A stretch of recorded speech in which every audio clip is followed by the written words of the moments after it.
Hey, everybody. Welcome to another episode of the Veteran Lifestyle Magazine. Today we have a special guest named Tammie Curiel, and I just wanted to tell you a little bit about her before I bring everybody in. So, Tammie and I actually went to high school together at Lorena High School in Thousand Oaks, California.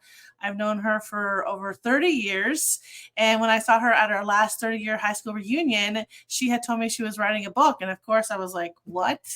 I want to know more. I have to know everything. And then when it was launched, of course, I reached out to her and said I need to interview her. I just want our community to have the knowledge of what's going outside of our circle. See, we're so consumed with just the military, but what's going on the outside? And when you hear about her book, you'll know exactly why. And so I wanted to bring her in, but let's bring in our co-host as well, Joe.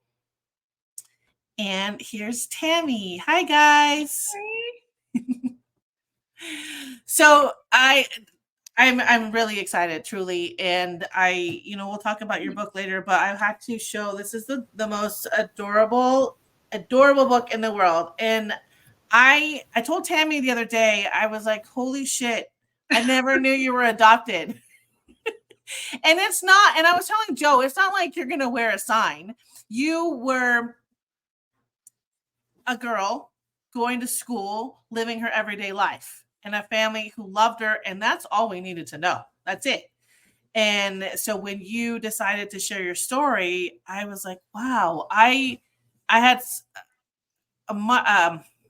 what's the word? I can't even talk. This appreciation for you as a person and for the life that you lived, because this is not something everybody talks about. And it could be a sore topic or it could be a happy topic. So this is why I feel it was just so important to bring you on to talk about it. So thank you for having me. Of course. So I wanted to talk about a little bit about after college, you got married. And we all just went and lived our lives. It was like after we were 18, we just went off into the world. Yeah. Mm-hmm. And so you went to I forgot what college you went to. I went to Moore Park for a little bit, and then I transferred over to do another couple years at Marymount in San Pedro. Okay. And then after that, I went to the FIDM, the Fashion Institute of Design and Merchandising. What? Yeah, like that did anything for me. I know a Moore Park College. They do some exotic animal training there, don't they? They have an exotic animal management course there. It's kind of like a start for some. They do. You didn't know that? They do. I know that. It's super. Yeah, I don't know. Maybe they didn't do it when we went, but they do that. Yeah. Okay. A close friend of mine actually went through that program, and they spent many years in the San Diego Zoo and Wild Animal Park. It really was a great stepping stone. They got a great program and it's a training program too, which was one of the really cool things. And what did you study at Moore Park yourself? Because I know it's also like a junior college, right? I think at Moore Park I just did like the basics because it was only like a year or two. And then after that, I really wanted to get into like merchandising and fashion and that sort of thing. And then once I got married and had kids, I kind of I wasn't finished yet, but I had stopped. And then I went back because I wanted to get my degree in English. So, that's pretty much my college career. we call those a tactical pause in the military. There we go. You did a tactical pause. Tactical pause. You reassess. I did a pause. Where are we going to go, and then you move on. So that I think I like to when I'm and what Annette said earlier is I really kind of embrace the idea, and we shared this even before we started talking about how sometimes our communities can close themselves in, and we miss the value of learning from other communities, which is why I love that we're highlighting people outside the veteran. that share similarities. Similar, just the same thing. The tactical pause, reassessing, and then moving forward. There's so many similarities that we have in our different cultures. If you follow the show and follow some of the stuff, you'll hear I talk a lot about military service as a primary culture. At least it's the same belief I have of some other people. Oh my gosh, there are so many similarities, and it's so funny that you use military terminology, because I was like, that's so right. It was a tactical pause. I did. I went to Moore Park for 1.5 years just for general studies, and then I transferred to Arizona. And of course, I don't use that degree either. Such a shame, but we do what we do. Yeah. We do. I don't think most people use what they graduate or what they got their degree in. Well, I've noticed such a big difference, because when we were growing up, it was like, you're going to college. You have no choice. Yeah. That's it. And now with my son, he tried it and he was like, he got overwhelmed. It was stressful. It's not for some people. Yeah. It's not. So he decided to do trade. I don't ever remember a time where anybody talked about trade when we went to school. It wasn't even a thing. You're going to college and that's it. Or you join the army, but not even that. I think we had 2 people join the army out of our school. Yeah, and now there's so many more other options, like with all this tech stuff and all the YouTube, and it's crazy. It is. I noticed like that there was a certain point where trade, like, because even when I was like, I'm going to share this with you. I went to high school in Pueblo, Colorado, Pueblo East High School, East High Eagles. Anyway, I went there. I swear to you, they had a high school trades program, and I think a lot of schools used to. But it was sorry, excuse my language. It was a like a graphics design shop. Like, they printed shirts. They learned how to do the graphics on the computer, print the whole thing. And I thought that was actually super cool. I remember that I'd go in there and you could smell the ink stuff from. But that was a graphic thing. But again, let's because again, we are veterans and sometimes we go off on tangents. I was actually really interested in your pursuit of an English degree. So, how did that come about, and your love of writing and all that kind of stuff? I used to write like a lot of poetry when I was younger. I've just always liked words. I've just always liked English. So I figured, well, that's, kind of the route that I want to take. But like I said, it wasn't until pretty recently, maybe a few years ago, that I was interested in, I want to write a book. So. Did you know right offhand what you were going to write about, what your first book was going to be? Or were you kind of like, maybe this, maybe that? Well, originally I wanted to do more of a story about my life, because I've been through a lot of stuff that I think a lot of people could probably relate to. So I wanted to start there, but then I was like, well, that's going to take a lot of work to write like an autobiography, and that's going to take a lot of time. And I said, maybe I should start smaller and start with a kid's book about, adoption, and help kids deal with that and being different, and kind of just let kids know that everyone has a different story and that's okay. And then, we kind of want to keep her character, Kara, as we want to do like a series, but we want to keep her as like the main character of the story. But we want to attack different issues like loss, maybe like a grandparent or a pet. We want to kind of, we're still thinking of other ideas, but we kind of want to attack that with her as the main character.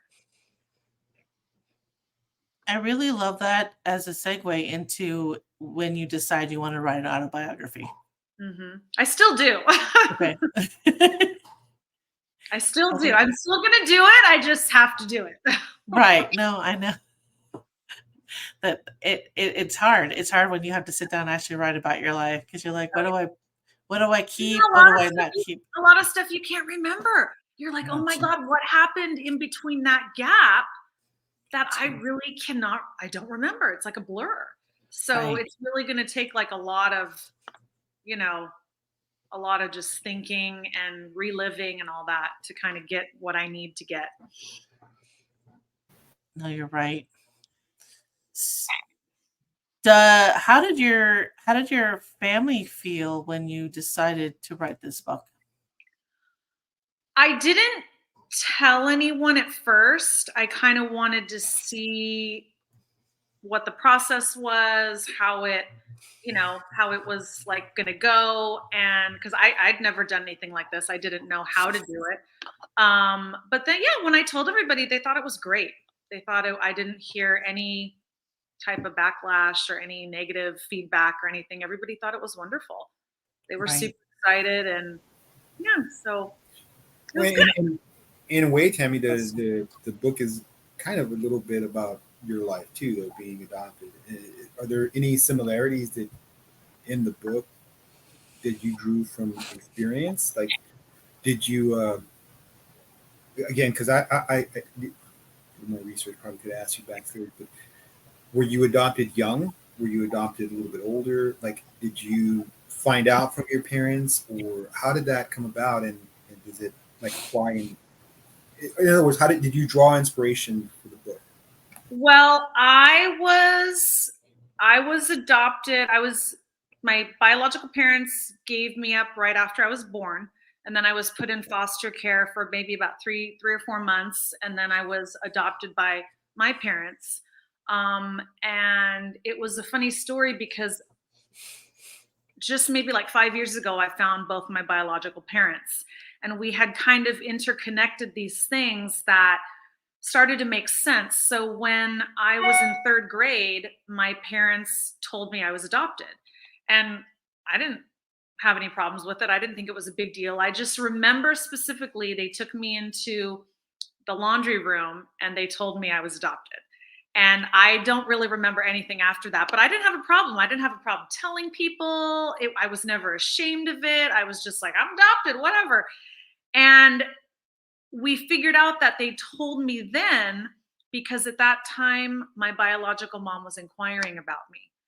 So we figured out that they told me more than likely just to play it safe, like if she did come around, like who the heck's this? So it kind of all started, the puzzle pieces kind of started to fit more after I had found them and we kind of figured everything out. But no, I mean, I never had a problem with it. I never had a problem telling anybody.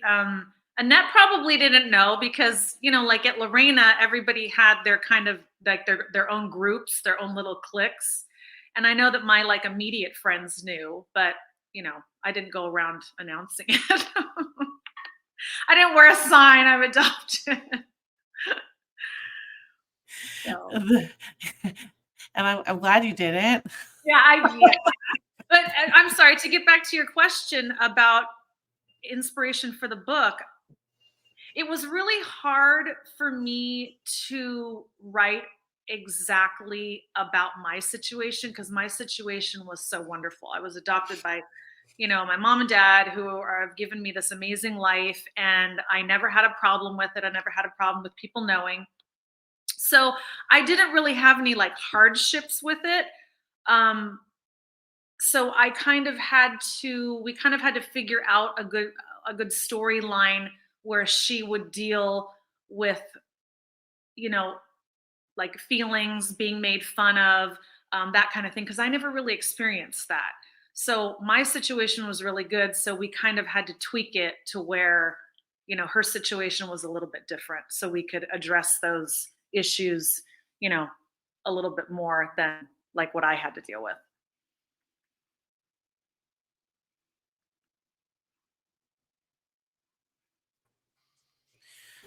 I know. Oh, sorry. Go ahead. Because you had mentioned that you had recently connected with your birth parents. Do you think you have any relationship kind of okay? Is that Oh, still playing? Things are really, really good. Yeah, like I was telling Annette prior, my inner circle is adopted. Like my best friend, who I've been best friends with since we were like 3 or 4, she's adopted. My brother's adopted, and we all kind of came from the same adoption agency. So when you grow up, our adoption agency was called Holy Family. So when you grow up in that, your whole group is everyone from Holy Family. So we, the parents hang out with the parents, the kids hang out with the kids. We'd always do these big group trips and fun activities. So that was kind of my circle. So she and I have been best friends since then. And when she found her biological parents, it wasn't the most, it wasn't the best situation. And it's usually always with the moms. The moms are usually the ones that don't want to have any type of relation. And same with my brother. So I was expecting that. And I kind of was setting myself up for, if that happens, it happens and I just have to deal with it. But I got super lucky, and my biological mom is wonderful, and I see so many similarities between us. It's just crazy. Like, I look like her. I look like my half sisters. It's wild. And my biological dad's great, and we all stay in contact, and we go out, and we have a really good relationship. And I'm hoping it just keeps growing and growing and growing. So it was wonderful. It was a wonderful experience. That is so beautiful. So they live in the same area? They live literally like right here.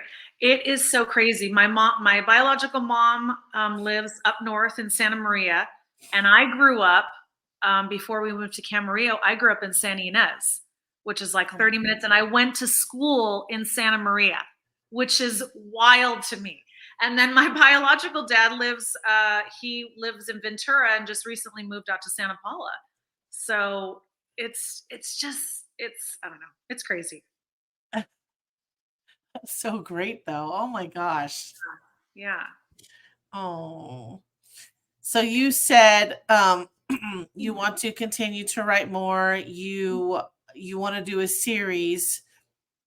Can you say one more time? I probably missed it. What the series will probably entail? Well, we want to stick with her as the main character because she's so Right. cute. And Right. we want to we want to do a series with her. So I think the next book we want to do is going to deal with loss.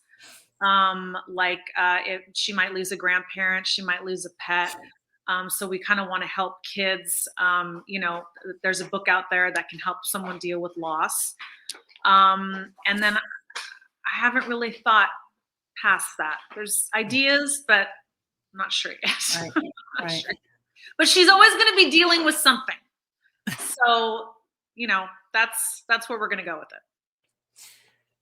And it's go ahead. She's she's on a learning process, so she's going to help learn. Like, that's awesome. I think anytime we can kind of share experiences and amplify kind of lessons learned, it's always beneficial.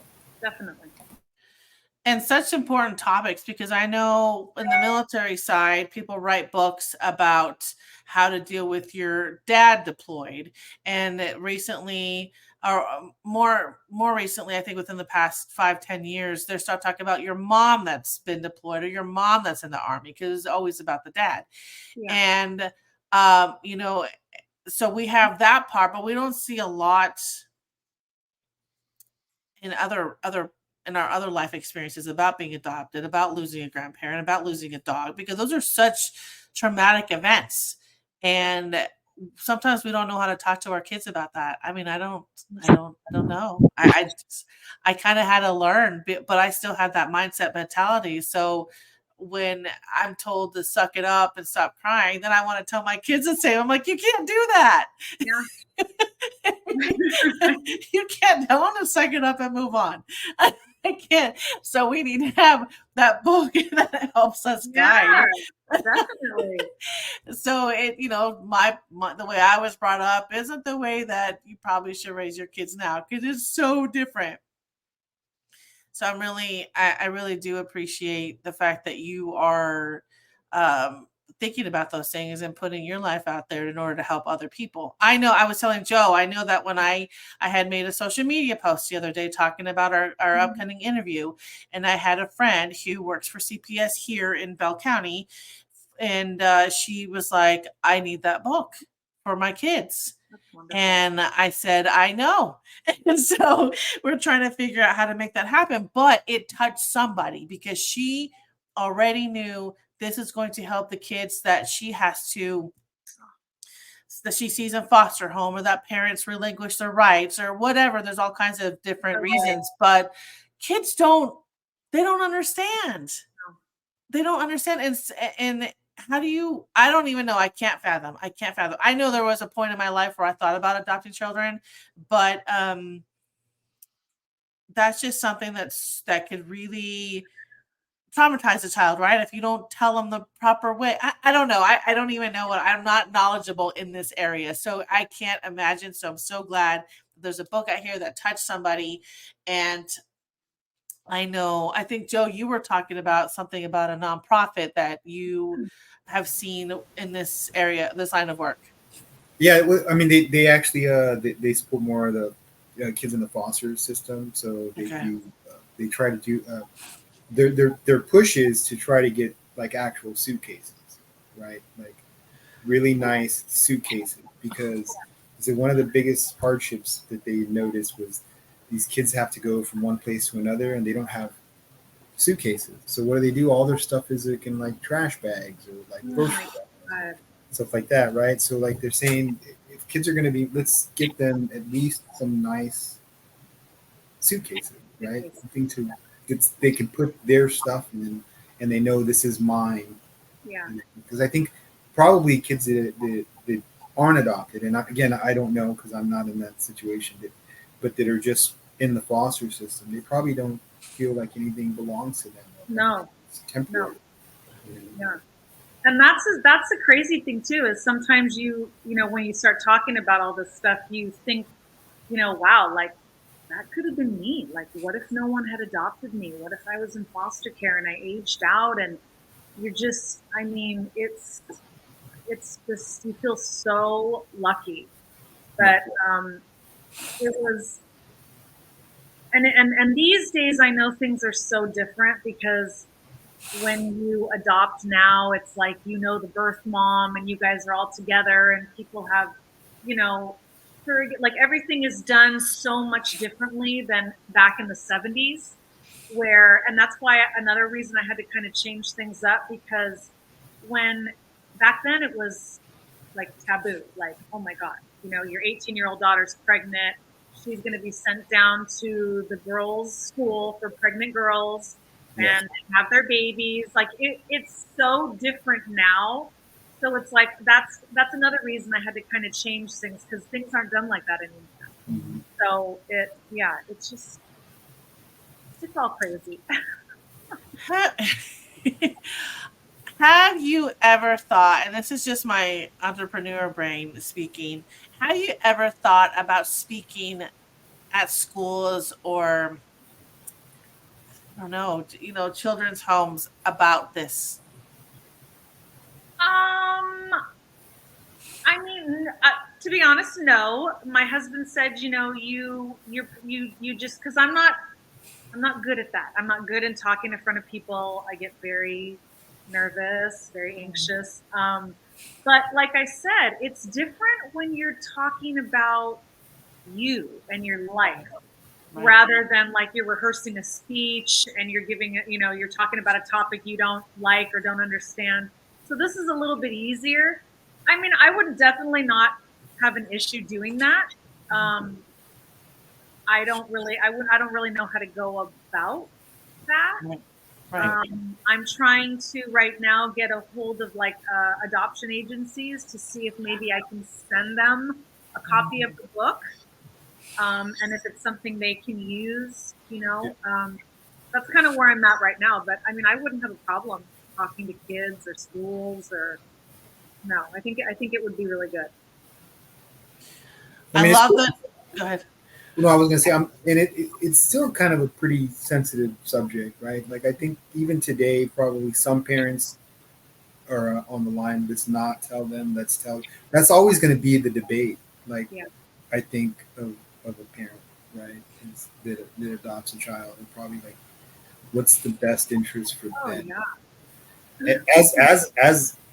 As an adopted, well, I mean, you were told at 3, and then just never brought up again. But for you, it wasn't like an inquiry. There was no reason. They just, I mean, well, there, you said you kind of figured out there might have been a reason for it, but because my question was leading up to was, do you think that is something? Is that even a topic to discuss? Like, is there a topic there as someone who's adopted, the value of not telling the child plus the value of telling them? Because I think we're almost at this information age where eventually they're just going to find out. That's the whole thing, is eventually you're going to find out. Yeah. Yeah.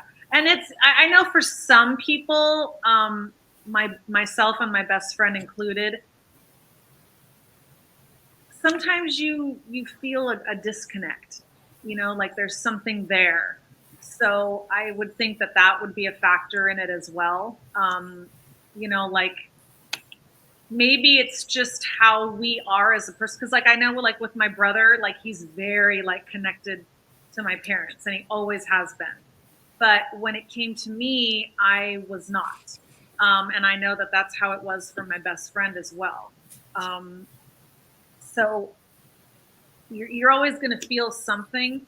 So I think it's probably more beneficial to tell them, because I think that if you wait and they find out on their own, I think it's probably going to do more damage.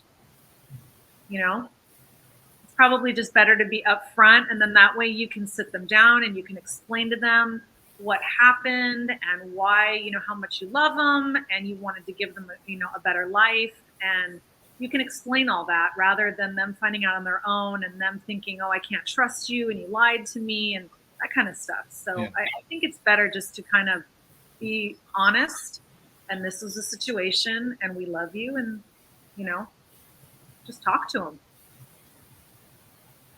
Then I ask, and I'm not, sometimes my brain, I swear, I'm not sure if you mentioned this before. Can I ask why now? Why did you choose to reach out now versus 10 years ago, 15 years ago? That's a good question. And I don't really have an answer. I'd always thought about it. But I just never, I inquired a couple of times. I inquired once a long time ago, and it's a lot harder because things are sealed. Because we did it so long ago, like I said, back in those times when nobody wanted to do anything. So you have a folder apparently at your adoption agency, and your biological parents are allowed to like put things in that folder, let you know that they were thinking about you or they love you or whatever it is. And you can actually, when you're old enough or when you want to, you can get a hold of the agency and, tell them your situation, who you are, who, you were adopted on this day, and they can go in the folder and see if you have anything. So I did inquire about that. There was nothing in my folder. So I just kind of let it go, really didn't think about it. I'm like, oh, okay, whatever, no big deal. And then I think when my best friend and my brother kind of started their journey, that kind of gave me a little push, like, okay, now I want to go do it. But it's a little bit harder because the Holy Family Service can only do so much. So they were only able to give me 2 last names. So all I had was 2 last names of my birth parents.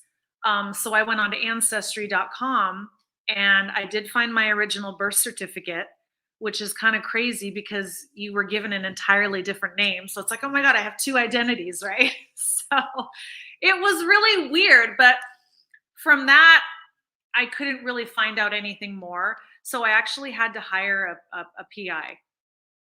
So it did cost a little money, but like that. Like instantaneously, like within a week, like here's your birth parents, here are the numbers.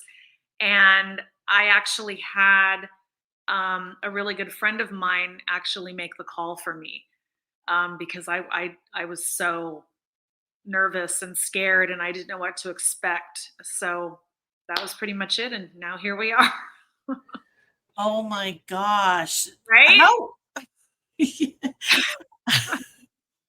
How long are your records kept at the, I guess it's different for every adoption agency. I don't know. Is there like a set rule that they had to be kept for so long? I don't know. I would imagine they're probably kept forever. I don't know. That's a good question. Yeah, I have no answers. yeah, because I mean, I don't want to say our age, but we're not in our 20s. No, so I probably inquired my first inquiry when I was in like my early 30s. Okay. Yeah. It was like right around the time after I had kids. I was like, okay, I wanna just see, you know. Yeah. See. So I mean, yeah, I guess they would keep them for a long time. Yeah. Oh my goodness. Well, that's amazing. I mean, PI work, Yeah. that's Thank God for the PIs. well, yeah, because you kind of, I mean, I I would want have to know thought, how they do it. Like, I want to know, how did you I do it and I know, couldn't do it? because I mean, I can find out some things, but then you hit that roadblock where you're like, what is that Yeah. special website, or what is that? Why can I do it? Yeah, no, Yeah. that's amazing. I'm so glad that he was able to do it, and within a a short time period, and not making you wait years, because Yeah. there's cases out there in the world that takes forever, and you're like, Oh my gosh. And then getting that first call back from your birth parents is just like insane. And even with my birth dad, uh, they were actually waiting, 40 some odd years to hear from me. He was just like, we have been waiting oh, for this call. We've just, yeah, we've been waiting. And I'm like, oh my God, this is so weird. oh my god, I'm sure there was many tears shed, because I can't. It was cool. That's no, that it's absolutely, it's a blessing. That's awesome. It was. Love that so much. What? Oh, You're, go ahead. I wanted to. Sounds like you have a lot of stuff going on. Like, how do you like manage all of that? Like, you have a, you have a, are your kids very assistant? Your husband, like, you have a team? I'm remarried. So my husband's great. I fortunately don't work. So I think that gives me a good amount of time to do what I need to do. Um, but yeah, I just, I do what I need to do during the day. And then in the afternoons, I'm pretty much gone, just driving kids back and forth. Um, During the day, I manage the household, take care of the pets, do everything I need to do. But I manage, you know, it's not, I'm very blessed that I don't have to work, because I think that if I had to work, I'd be like going nuts. Oh, I bet. Yeah. No, that is great. That's amazing, because you get to be there for your kids, and never have to worry about a stupid meeting. No. Well, I mean, you see what I mean, my whole thing is you live more, you work less. So, I say that, but I do so many different things. I'm always so busy. I like the idea of the 5 a.m. club. There's the eccentric guy. So my job is eventually to become from being this crazy guy to being an eccentric guy. Because if they start calling me eccentric, that means I've made it. Yeah. Right? Yeah. Because, oh, he's just eccentric. Yeah. You're not crazy anymore. That's my goal now. I want to be called eccentric. Eccentric. That's a great word. That's so funny. Um, what well, first of all, I need to bring up your book, because I want people to see it on the screen. So if you go to Amazon, you need to type in these specific words, because Amazon gets tricky sometimes, where if you don't spell it out the exact same way that it is, then you can't find it. So I wanted to show everybody here where you can find it. And I believe you can download it on Kindle too. So if you guys are a Kindle reader, or if you want a hard copy, a paperback, then you can get it there as well. But I wanted to ask, do you have any words of wisdom, piece of advice to those that have this family dynamic?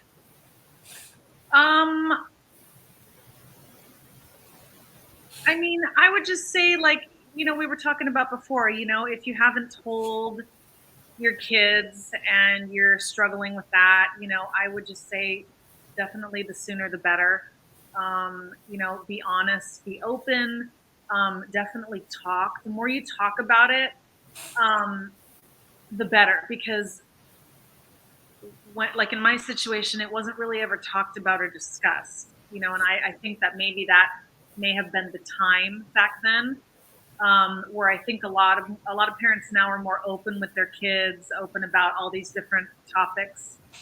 So, I mean, yes, just definitely be open and honest. Talk to them, tell them you love them, explain to them their situation if you can, if you know anything. And I think the end of the book gave a really good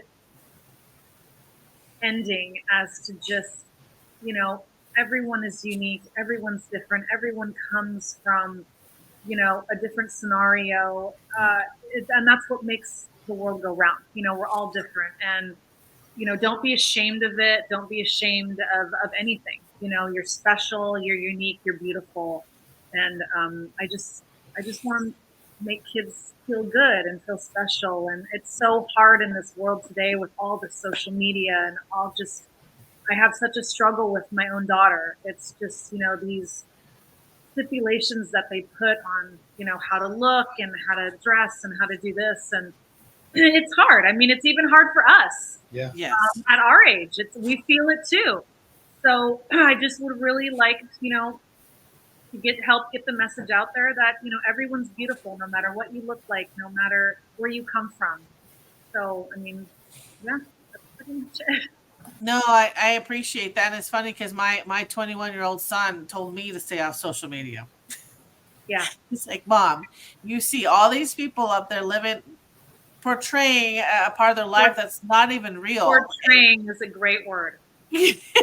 That's what he said to me. I'm like, who are you? But he's right, because for even for us, trying to live up to these standards or feeling like you need to fit in, and that's not really how it should be at all. I'm almost 50, damn it. I don't need to Right? screw that. I mean, I know. That's kind of where I'm at. Like, whatever. I'm old. I don't care.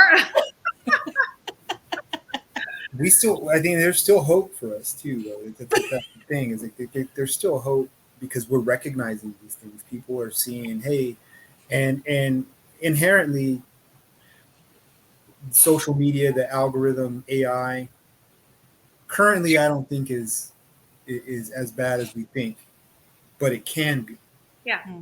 Because it's developing quickly. We've created it more than a tool. We created something that can think on its own. Yes. I watched an interview, the guy that wrote Nexus, I can't remember his name, but he talks about AI, and his book is scary because it's all about scary stuff that could happen. But he, again, at the end, is just this is how it could be if we don't invest in ourselves potential as much as we invest in the potential of AI. In other words, if we lean on the AI and the optimizations and the automations more than we use the time that frees up to develop our own potential, then we're in trouble. Yeah. But if we use the free time to develop our own potentials, then it's not a problem. It just becomes a tool. Exactly. And as far as the negativity, we just don't amplify it. And the way we do that is to share stuff like this, right? Share people that are doing great. Yeah, AI is making people dumb because they're just relying on that. I was on a tangent, but I really wanted to get back because I think it applies to what we were just talking about this development. And one of that was you had this calling to come back to write, which is English, which is art, which is actually our most creative aspect, I think, as humans. The ability to create things of beauty from words, from pictures. So I really want to hear more about what are your next steps as an author. I know you want to continue a series with Curie, but and an autobiography, but do you have any thoughts on how can we get literature back? Like, how do we make art, writing, poetry popular again? And any thoughts on that kind of thing in that kind of process? Because I think it fits in what we just ended our discussion. Yeah. I mean, I To tell you the truth, I haven't even like thought about that. This kind of all, happened reasonably quickly. Yeah. So I'm just kind of wrapping my brain around trying to get this promoted.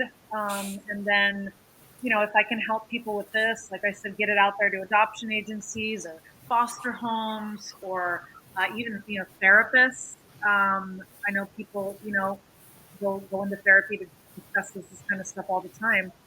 I would say that's kind of my step that I'm taking now. And then I would like to obviously continue the series, but I haven't really thought about like what you were saying about getting, literature out there because, like we were talking about earlier, like especially with Shakespeare, how you just kind of see certain things disappearing from schools.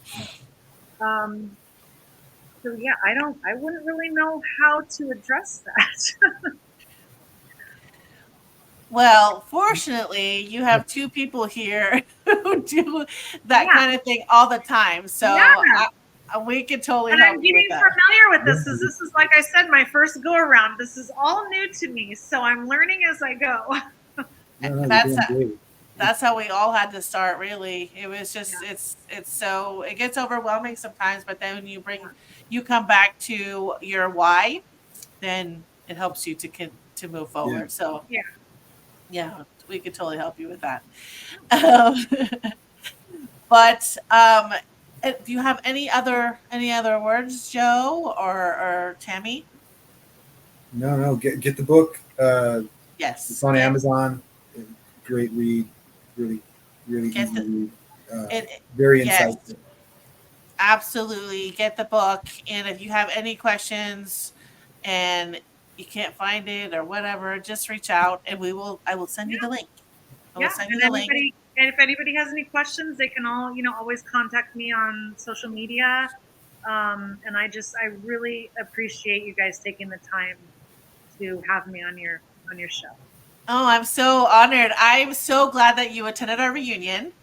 Yeah, We had several that couldn't make it because it was in California, so I it's know. it was hard Yeah, to travel over that weekend specifically. So I'm really glad, and I'm glad we got to chat, and I got to hear about your book, and yeah, that we're still friends of course. And we're, after all we'll these years. definitely keep in touch, and I will keep you posted on like, any new upcoming things I have going on. Or yeah, Absolutely. great. Absolutely. So please, you guys, you can follow us on all social media: TikTok, Facebook, Instagram, X, Twitter, and did I say YouTube, Spotify, all that. Please share, please engage. Also, we wanted to thank Parade Deck and Vetro Social Summit for their unwavering support in everything we do. We do have the Vetro Social Summit coming up 4 to 5 December. We are still looking for any type of support if you want to be involved. No, And yes, go ahead. she knows absolutely. Thanks for bringing that up. The support on that. Look, we announced the pitch competition, but Oh, any support to go that is really going to help kind of empower that pitch competition, really make a difference in a veteran small business. So, any support you can offer for the Veteran Social Summit, we appreciate it. Thank you. Absolutely. And again, please, if you know of any adoption agencies, therapists, anybody out there that would benefit from this book, please reach out to us because we definitely want to get them get this book in their hands. And Tammie, we connected already. We connected already on some of our socials. I'll reach out Yeah, to you and connect you with a few of the contacts that I have that's in great. the same area. I think there's some synergy that um, even just with our soap company and other companies, I really see some type of collaboration where we'd like to get your book in the hands of kids that could benefit from it. So, Oh, I love that. Absolutely. I would love that.